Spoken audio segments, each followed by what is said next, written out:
ওসমান ফয়সাল হত্যার সাথে জড়িত তাকে যদি কেউ ধরে দিতে পারে তার জন্য সরকার 50 লক্ষ টাকা পুরস্কার ঘোষণা করেছে।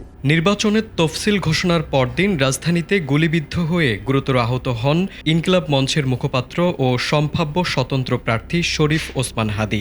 আশঙ্কাজনক অবস্থায় তাকে প্রথমে ঢাকা মেডিকেলে চিকিৎসা দেওয়া হয়, পরে উন্নত চিকিৎসার জন্য রাজধানীর একটি বেসরকারি হাসপাতালে নেওয়া হয়। এই ঘটনার পর তদন্তে নেমে গুলিবর্ষণের ঘটনায় সন্দেহভাজন একজনকে শনাক্ত করেছে পুলিশ, আর তাকে ধরিয়ে দিতে পারলে 50 লাখ টাকা পুরস্কারের ঘোষণা করেছে সরকার।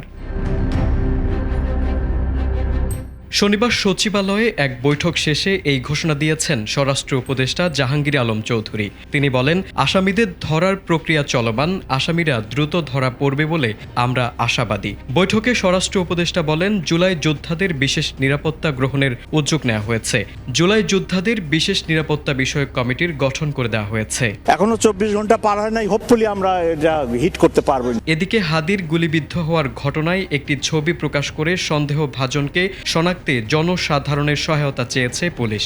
ডিএমপি জানিয়েছে, প্রকাশিত ছবির ব্যক্তির পরিচয় সম্পর্কে কারো কাছে তথ্য থাকলে বা তাকে কোথাও দেখতে পেলে দ্রুত নিকটস্থ থানায় অথবা নির্ধারিত মোবাইল নম্বরে যোগাযোগ করার অনুরোধ জানানো হচ্ছে।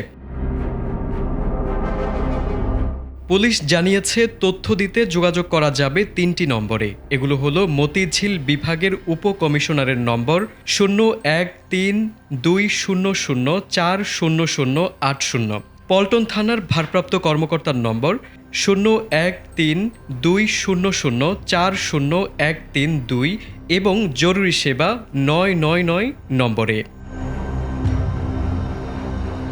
তারেক আজিজ, এটিএন বাংলা।